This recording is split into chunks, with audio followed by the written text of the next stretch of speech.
ठीक है, इधर चार तरफ घूम के।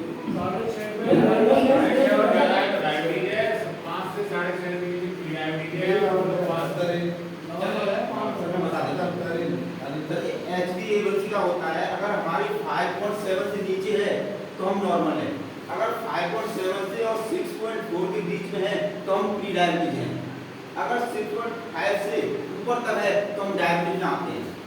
जैसा कि मुझसे ज़्यादा आप लोग जानते हैं कि हम सबसे पहले हम डायबिटीज को 4 भाग में बांटेंगे। पहले भाग में कहते हैं डायबिटीज डिसऑर्डर है, तो सबसे पहले हम शरीर के ऑर्डर के बारे में समझेंगे कि हमारा शरीर कार्य कैसे करती है। दूसरे भाग में डायबिटीज कैसे होती है, और तीसरे भाग में डायबिटीज के दुष्परिणाम कॉम्प्लिकेशन क्या आते हैं, और चौथे भाग में डायबिटीज को हमें रिवर्स कैसे करना है। तो हम समय कम होने के कारण हम सबसे पहले बात करते हैं कि हमारा शरीर कार्य कैसे करता है। जैसा कि हम लोग जानते हैं कि हमारा शरीर करोड़ों अरबों कोशिकाओं से मिलकर बना होता है, सेल से मिलकर बना होता है।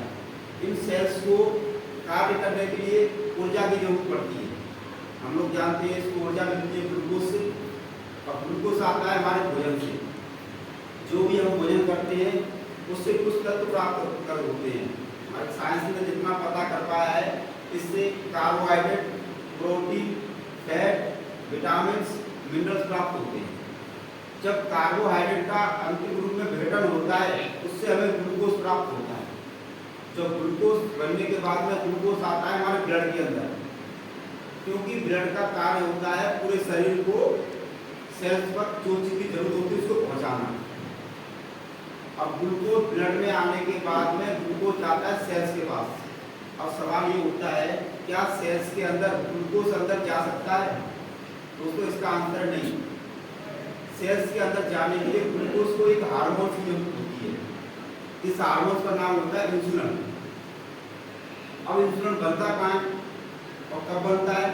इंसुलिन बनता है हमारे शरीर के अंदर, हमारे पेट के पीछे ग्रंथि होती है पैनक्रियाज। उस पैनक्रियाज के अंदर बीटा सेल इंसुलिन का निर्माण करते हैं, और जब बीटा सेल इंसुलिन का निर्माण करते हैं तो इंसुलिन आता है ब्लड के अंदर और पहुंचता है सेल्स के पास। अब मैं सरल भाषा में कहूँ कि हमारे सेल्स के ऊपर एक रिसेप्टर लगा रहता है, एक तरह का ताला।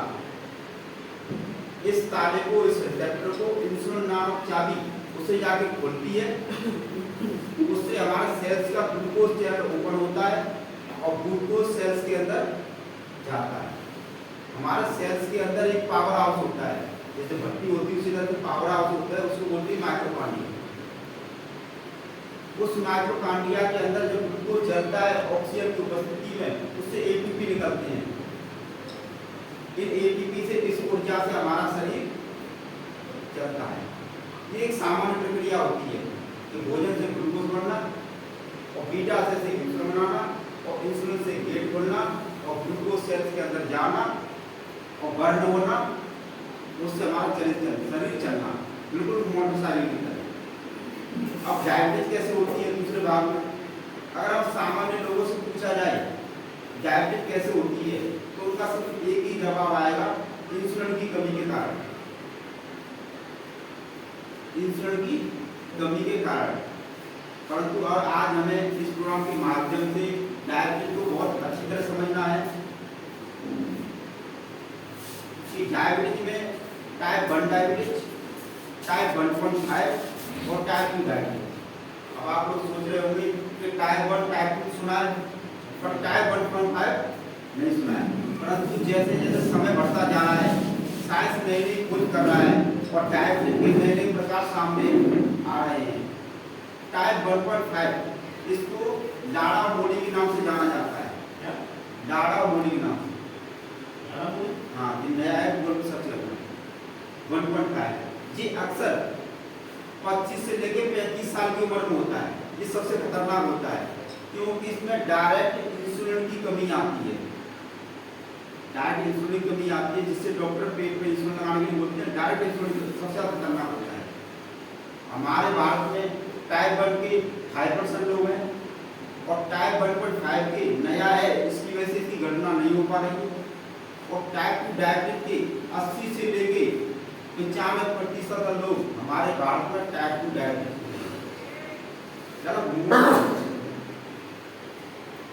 अब अगर टाइप 2 डायबिटीज को बहुत अच्छी तरह समझना है अगर हमने टाइप को अच्छी तरह नहीं समझा तो हम उसके कुछ चक्कर में फंसते रहेंगे।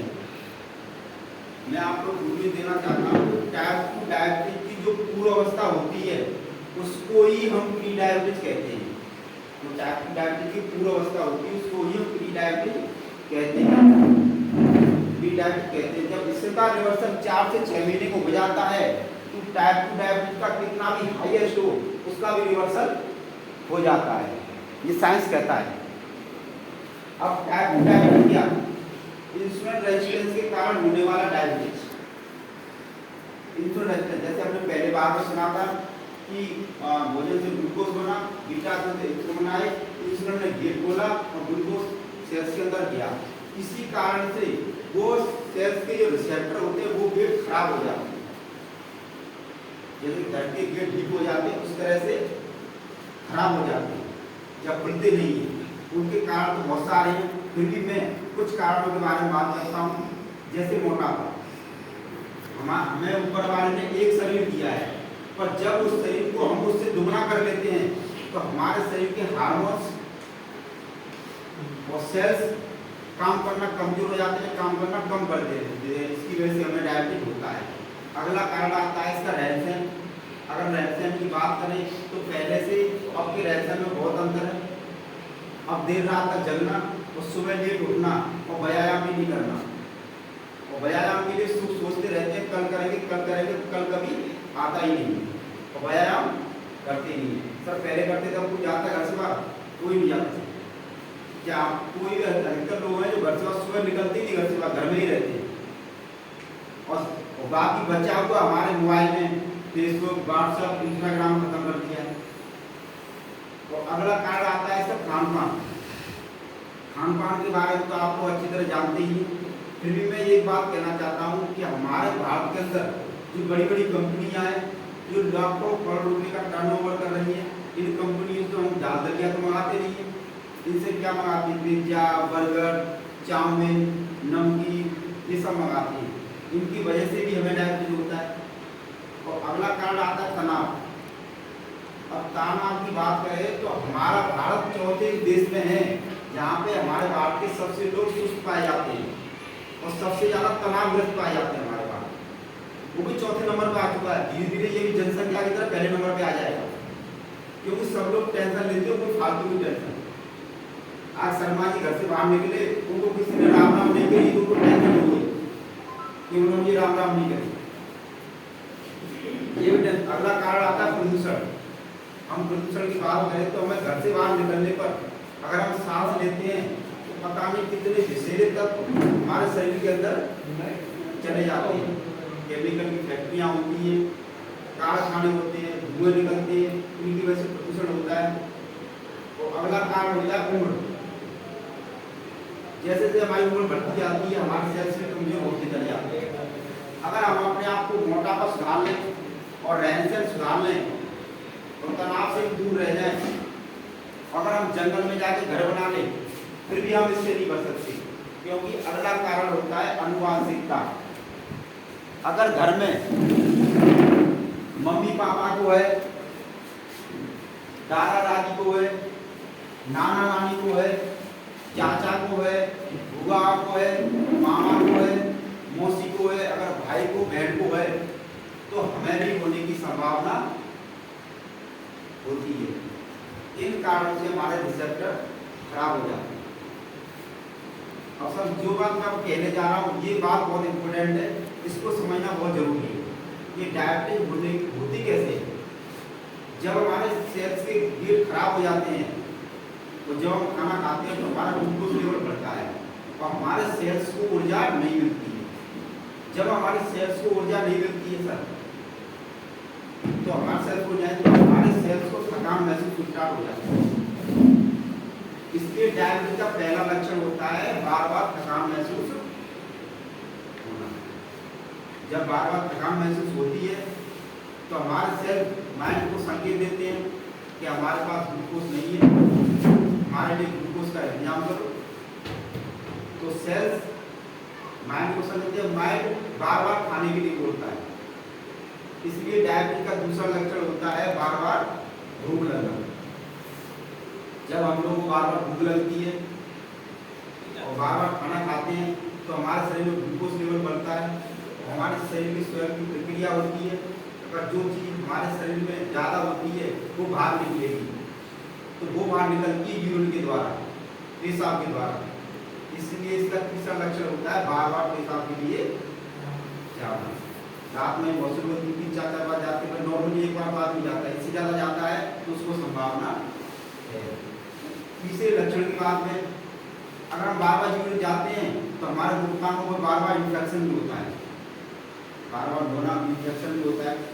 जब बार बार यूरिन जाएंगे और इन्फेक्शन भी होता है तो हमारे शरीर से स्वाभाविक रूप से पानी की कमी आती है। जब पानी की कमी आती है तो हमें ज़्यादा प्यास लगती है। इसका अगला लक्षण होता है बार बार प्यास लगना। जब हमें बार बार प्यास लगती है और जब हमारे ब्लड में ग्लूकोज लेवल ज़्यादा बढ़ता है, जब ग्लूकोज लेवल ज़्यादा बढ़ता है तो ग्लूकोज लेवल बीटा सेल को दबाव पैदा करता है ज़्यादा इंसुलिन बनाने के लिए। जब हमारा शरीर ज़्यादा ग्लूकोज लेवल बढ़ता है और ज़्यादा इंसुलिन बढ़ता है तो हमारे शरीर में ज़्यादा थकावट होती है और कमजोरी शरीर में ज़्यादा होती है। हमारी आँखों से धुंधला दिखाई देने लगता है, जब चलते चलते चक्कर आना स्टार्ट हो जाता है। जब ये सारी प्रक्रिया हो जाती होती है तब हम जाते हैं डॉक्टर के पास। और डॉक्टर के पास जाते हैं, चाहे एक छोटा डॉक्टर हो चाहे कितना भी बड़ा डॉक्टर हो, वो डायबिटीज पेशेंट के साथ छेड़खानी नहीं करता है।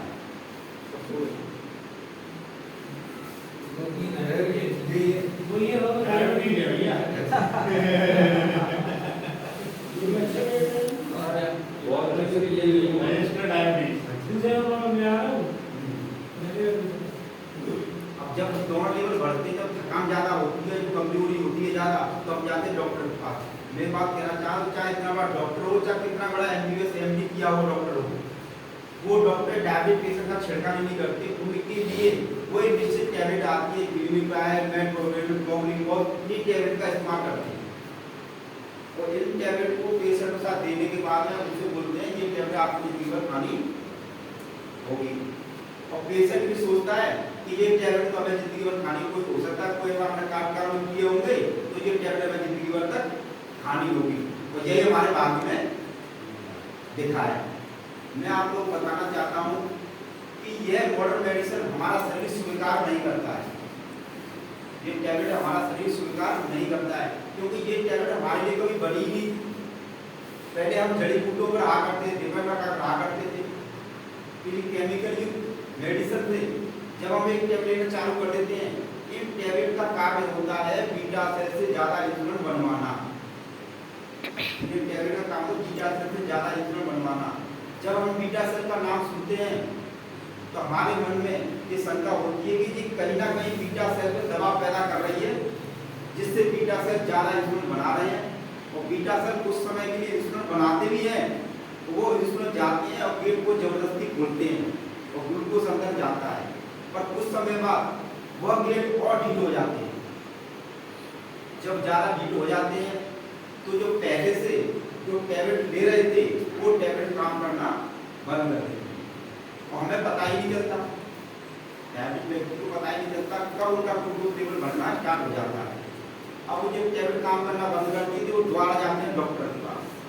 डॉक्टर क्या करते हैं, या तो टैबलेट बढ़ा देते हैं या टैबलेट का साइज बढ़ा देते हैं। जहाँ हम ले रहे थे पहले एक टैबलेट, अब आ जाते हैं 4, 5, 6, 7, 8, 9 टैबलेट आ जाते हैं। तो ये टैबलेट लेने के कारण अंत में आके हमारे बीटा सेल को डैमेज कर देते हैं। जब हमारे बीटा सेल को डैमेज कर देते हैं तो हम आ जाते हैं इंसुलिन पर। जो इंसुलिन पेट में वापस ली जाती है उसकी भी यूनिट बढ़ते हैं, 1 यूनिट, 2 यूनिट, 3 यूनिट। और मैं आपको बताना चाहता हूँ कुछ घटना ऐसी होती हैं जो हमारे शरीर के लिए बहुत खतरनाक होती है। कुछ लोग ऐसे होते हैं डायबिटिक पेशेंट जो अपने आप सोच लेते हैं कि हमारा बीटा सेल इंसुलिन कम बना रहे हैं, या फिर वो डॉक्टर बोलते हैं कि आप बार बार खाना खाइए, आपका शरीर ज़्यादा कम इंसुलिन बना रहा है इसलिए बार बार खाना खाइए। जो लोग पहले 4 या 5 दिन में 3 बार खाना खाते थे, अब वो दिन में 5 से 7 बार खाना खाते हैं। अब हम लोग इस बात को भी जानते हैं कि हमारे शरीर के अंदर डीपर पाचन होता है, हमारे शरीर के अंदर 13 प्रकार की ज्योति जलती है। पहली जठराग्नि, फिर सप्तधातु, फिर पंचमहाभूत। इसलिए कहा जाता है कि आयुर्वेद में कहा जाता है कि जब हमें भूख लगे तभी खाना खाते हैं, परंतु हम ग्लूकोज को कंट्रोल करने के चक्कर में बार बार खाना खाते हैं। या हम 2 बार खाना खाते हैं, 5 बार, ये बार बार खाने की वजह से हमारे शरीर में अधपचा भोजन रह जाता है। हमने 2 घंटे पहले खाना खाया तो दोबारा खाना खाते हैं, जबकि पहला वाला खाना पच नहीं पाता है, उससे पहले हम दोबारा खाना खा लेते हैं। इसकी वजह से हमारे शरीर के अंदर टॉक्सिन जमा होना चालू कर देते हैं और ये टॉक्सिन ब्लड के साथ घूमते हैं और ब्लड के साथ घूमने में अगर ये हार्ट अटैक कर गए तो हार्ट अटैक, ब्रेन अटैक तो ब्रेन हेमरेज या पैरालिसिस। इसलिए डायबिटीज का दूसरा नाम होता है साइलेंट किलर। सामने वाले को पता भी नहीं है कि मुझे डायबिटीज है, उसकी पूर्वावस्था डायबिटीज होती है और वो ऊपर चले जाते हैं क्योंकि उनको पता ही नहीं रहता है इसके बारे में। और अगला कारण होता है पेशेंट की लापरवाही, क्योंकि ग्लूकोज लेवल हमारे खाने को डिपेंड करता है। अगर वो डॉक्टर के पास गया, ब्लड चेक किया और उनका ग्लूकोज लेवल आया 120, हो सकता है उस दिन उन्होंने ग्लूकोज की कम मात्रा खाई हो तो वो समझते मैं तो सही हो गया। उसके बाद हम खाना पीना चालू कर देते हैं, उन्हें पता ही नहीं चलता कब हमारा ग्लूकोज लेवल बढ़ जाता है। तो हमारा टैबलेट लेना, बार बार खाना खाना और ज़्यादा मीठा खाना, ये सब हम लोग करते हैं ग्लूकोज को कंट्रोल करने के चक्कर में।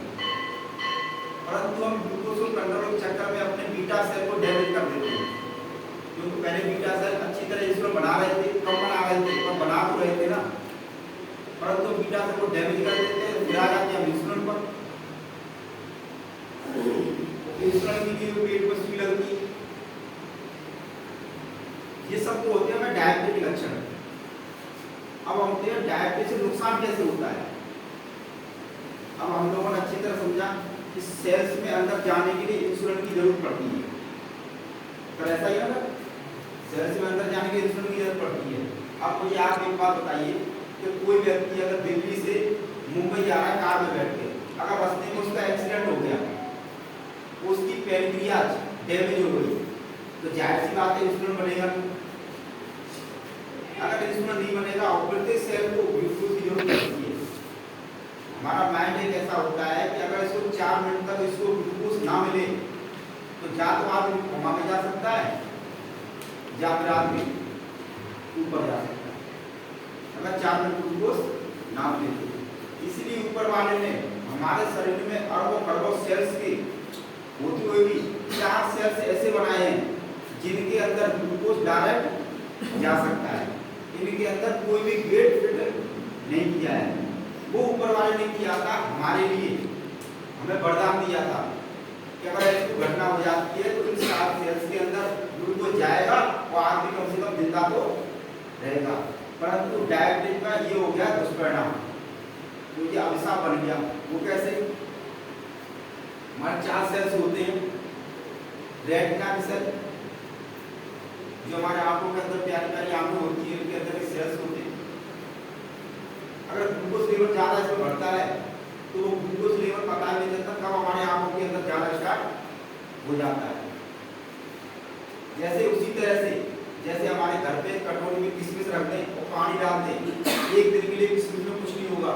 अगर उसी पानी को किशमिश को हम 5 से 10 दिन छोड़ दें तो वो सड़ने लग जाएंगे। अगर उसी किशमिश और पानी को हम 1 महीने तक रख दें तो और ज़्यादा सड़ जाएंगे, और उसको कई साल से रख दें तो बहुत ज़्यादा सड़न हो जाएगी। इसी तरह से हमारे आंखों के अंदर जब ग्लूकोज मात्रा ज़्यादा बढ़ती है तो आंखों से मोतिया में काला पानी और धुंधलापन दिखाई देना चालू हो जाता है। एक रेटिना सेल, दूसरा आता है हमारे किडनी की सेल। तो किडनी का काम होता है ब्लड को फिल्टर करने का, बिल्कुल चाय की चलने के लिए, छानने के लिए चाय को छानते हैं बिल्कुल उसी तरह से। पर जब बार बार चाय की चलनी में कभी भी देखा होगा, हमारे चाय पीते तो चाय की पत्ती आ जाती है, चाय पीते तो चाय की पत्ती आ जाती है। अब किसी ने वो चाय की पत्ती तो डाली नहीं होगी, और जाहिर सी बात है वो छलनी में से निकल के आई। उसी तरह से हमारी किडनी भी डैमेज हो जाती है। और हमारा शरीर इतना अच्छा होता है, हमारा साइंस ये कहता है कि हमारा शरीर इतना अच्छा होता है जब तक हमारा शरीर 70% तक खराब ना हो जाए, 70% तक खराब ना हो जाए, जब तक वो बताता नहीं है, क्योंकि वो ऑटोमेटिक रिपेयर करने की सोचता है, शरीर बताता नहीं है जब तक 70% खराब ना हो जाए। जब हमारी किडनी एक डैमेज हो जाती है, दूसरी किडनी का नंबर आता है, तब वो बताता है कि डैमेज किडनी हो चुकी है। 2 सेल्स हो गई, तीसरा होता है हमारे इंटिमा के सेल। इंटिमा मतलब क्या कि इंटिमा बोलते हैं हमारे ब्लड के अंदर जो लेयर होती है, एक बाहर लेयर होती है, बीच की लेयर, वो अंदर वाली लेयर को इंटिमा के सेल बोलते हैं। ये प्रोटीन से मिलकर बने होते हैं। हमारे डॉक्टर कहते हैं कि हमारे शरीर के अंदर लगभग 96,000 मीटर की अगर रक्त वाहिनी होती है, अगर इनको सीधा करके नापा जाए तो कम से कम 96,000 किलोमीटर बैठे। ये इतनी लंबाई है, इतनी लंबाई। इनके अंदर जो इंटिमा के सेल्स होते हैं, जब वो ज़्यादा ग्लूकोज के कारण डैमेज होना चालू हो जाते हैं तो इनमें लचीलापन होता है, वो खत्म हो जाता है। और जब लचीलापन डैमेज हो जाते हैं तो इनमें कोलेस्ट्रॉल जमा होना चालू हो जाता है साइड से। इसी की वजह से हमें बीपी की समस्या होती है, अस्थमा की समस्या इसी वजह से होती है। अब चौथा होता है हमारे नर्वस सिस्टम। हमारे शरीर के अंदर सूचना तंत्र में वायर पड़े हुए हैं,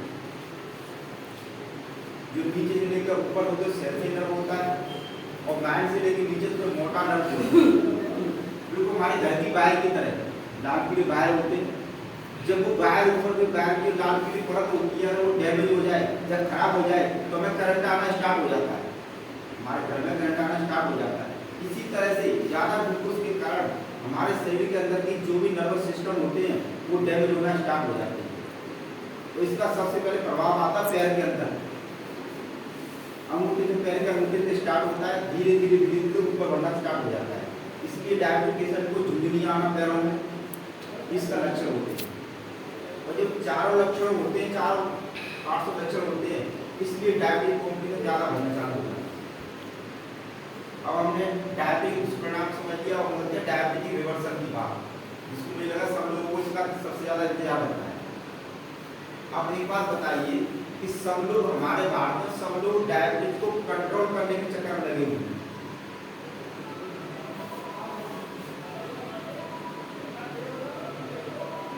डायबिटीज कंट्रोल करने के चक्कर में लगी है। आप मुझे एक बात बताइए, जिस आदमी को अगर 35 साल की उम्र में किसी को डायबिटीज हो जाता है,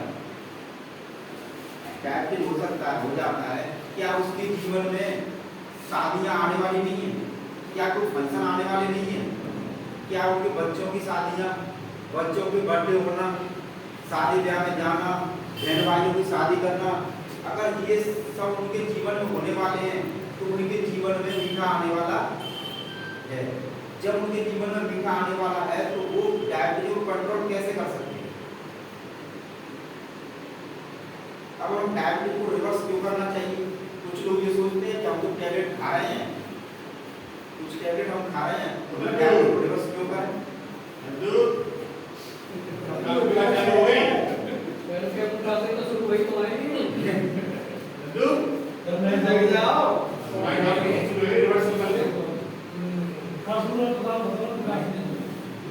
तो हम डायबिटीज को कैसे कंट्रोल कर सकते हैं? मैं डायबिटीज को रिवर्स क्यों करना चाहिए? अगर हम डायबिटीज को रिवर्स करते हैं, सबसे पहले हमारा अच्छा जीवन होगा। दूसरा, हम मॉडर्न मेडिसिन से छुटकारा मिलेगा। जो हम टैबलेट खा रहे हैं, अगर डायबिटीज को रिवर्स करते हैं तो इससे भी छुटकारा मिलेगा।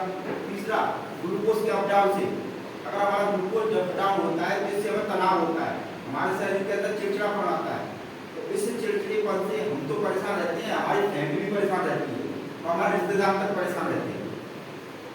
और अगला, एनर्जी से भरपूर जीवन होगा, ना थकान होगा, चिड़चिड़ापन होगा, और हमें आंखों की समस्याएं, किडनी की समस्याएं, जो डायलिसिस पे जाना पड़ता है, किडनी की समस्याएं, बीपी की समस्याएं, पैरालाइसिस, अगर अपने आप को सही करते हैं तो इससे भी छुटकारा मिलेगा।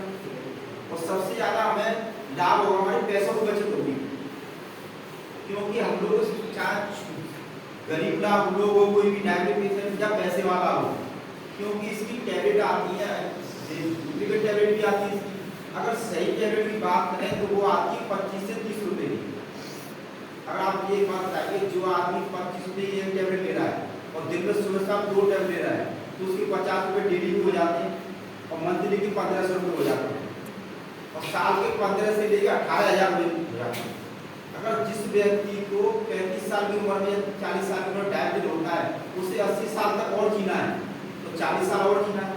अगर 40 इंटू हम 50 करते हैं, 50,000 करते हैं, लगभग 50 से लेकर 60 लाख रुपए एक डायबिटिक पेशेंट अपने जीवन में खर्च कर देता है, परंतु उसको पता नहीं रहता क्योंकि वो धीरे धीरे करता रहता है। तो जब वो 25 की टेबलेट लेता है, जब अगर वो 12-20 रुपए की टेबलेट लेता है या 10 रुपए की टेबलेट लेता है, तब भी वो 30 से लेकर 35 लाख रुपए अपने जीवन में खर्च हो जाते हैं।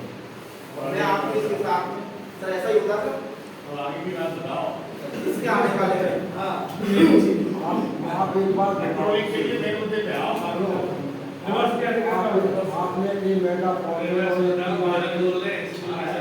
आपने ये आपने कहा मेटाफॉर्मिन ये 3 टैबलेट फॉर्मूले के हैं, बस उनसे जो है मतलब थोड़ा इंसुलिन बताए सेल्स में जाना शुरू होता है, उससे इंसुलिन मिलता है सेल्स को। मैं सुन रहा हूँ, सुन रहा हूँ, तो वो उसको मेटाफॉर्मिन को ओरिजिनल मिलती नहीं है जो आप कह रहे हो, सस्ती मिलती है तो डुप्लीकेट मिलती है। मैं इसलिए बता रहा हूँ, एक्चुअली ऐसा होता है कि जितनी भी हमारे क्या है कि हम सब लोग दुकान पे किसी भी दुकान पे चले जाएं, किसी भी दुकान पे 80 से लेकर 80% वहाँ सामान होगा, सारा बाहर का सामान होगा, चाइना का फर्जी सामान। सही बात, ठीक है, इसको कोई रोक नहीं सकता है क्योंकि सब लोग पैसा कमाने के चक्कर में लगे हुए हैं। अब क्या तुम ये बताओ कि इसके लिए क्या है ओरिजिनल क्या जैसे उससे बात गोलियों से अब से पैसे से नहीं, थोड़ा वो सबसे पहले आप बात करते हैं डायबिटीज रिवर्सल की। तो सबसे पहले बात करते हैं कि जिससे डायबिटीज ना हो, जिसको हो गया उससे तो हम अलग से बात करेंगे कि डायबिटीज ना हो। हमारे डॉक्टर साहब का कहना है कि हमें अपने जीवन में 5 समय फिक्स कर लेने चाहिए, सुबह उठने का, सुबह के खाने का, दोपहर को खाने का और शाम को खाने का, अगर रात को सोने का। अगर हम अपने जीवन में ये 5 समय फिक्स कर लेते हैं तो हमारा शरीर की बायोलॉजिकल क्लॉक सेट हो जाएगी। इसके साथ में हमें पोषक तत्वों का विशेष ध्यान रखना चाहिए। 30 से लेकर 40% हमें रॉ फूड का यूज करना चाहिए, जैसे सलाद, और हमें हर खाने में कम से कम 20 मिनट का समय देना चाहिए।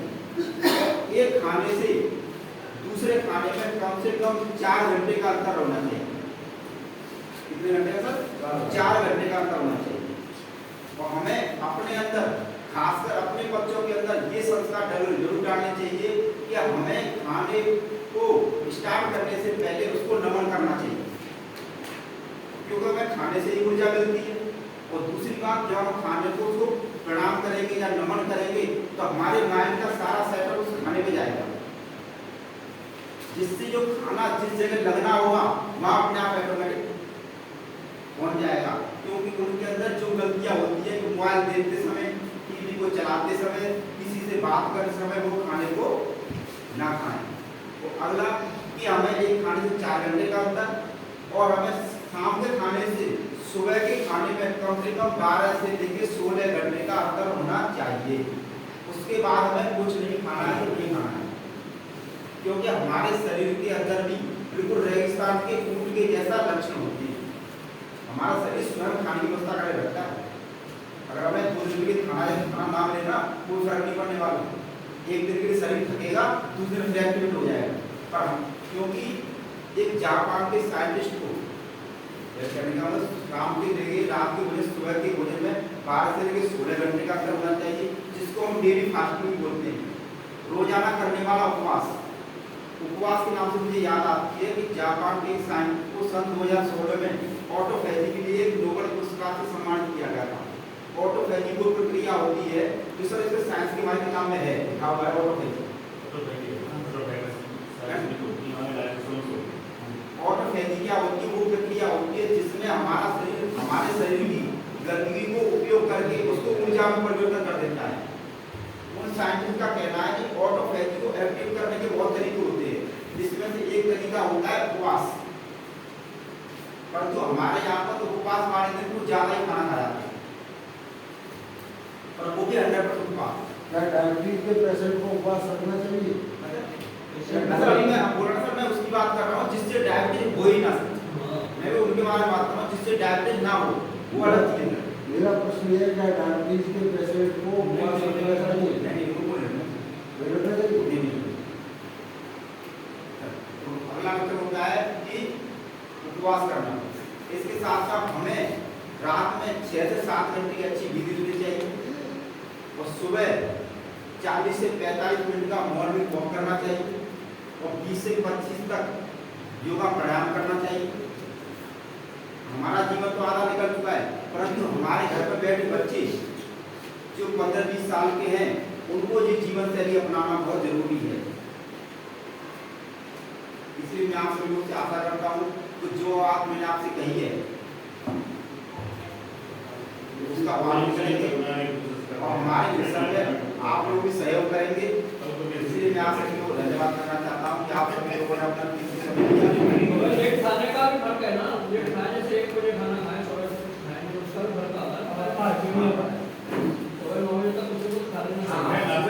सुबह 5 समय में कुछ पेट में ले लीजिए, चाहे एक रोटी खाओ चाहे आधी ऊपर खाओ, कुछ भी खाओ। अगर नहीं है तो बहुत से लोग कहते चना खा खाना चना चना होगी, चना जिसमें शुगर होगा जाओ भैया 5 मिनट की वेट हो जाएगा, 5 मिनट वेट इस तरह सब लोग का ग्लूकोज लेवल चेक करा। मैं बाहर बैठा हूं, अपना ग्लूकोज लेवल चेक धीरे एक करके प्रयोग कर ले तो आगे दवाई कर लो, बड़े भाई धीरे होना चाहिए।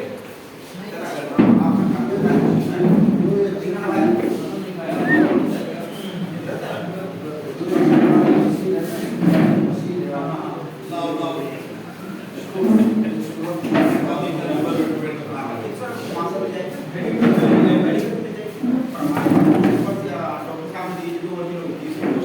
अच्छी वाली 18,000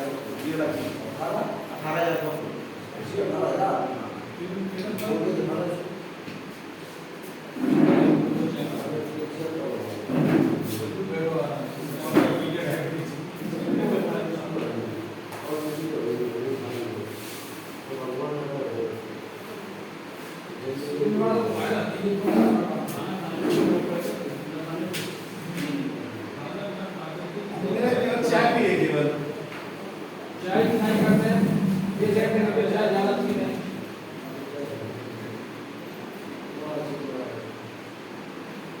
या डायबिटिक को चाय पीनी चाहिए?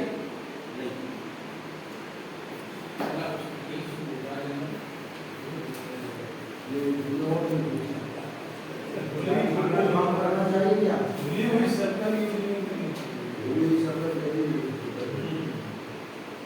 सब यहाँ पे सब चीजें तब तो भाई साहब चाय ना बोले तुमको तो है ही वन डायबिटीज बिल्कुल की नहीं जरा कहते क्या इतना किया जो कह रहा हूँ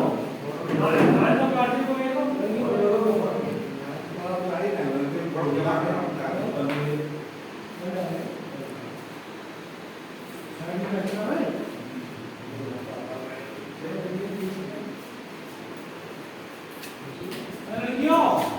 तो चलो बेटा उल्लंघन दोनों आएगा कल आ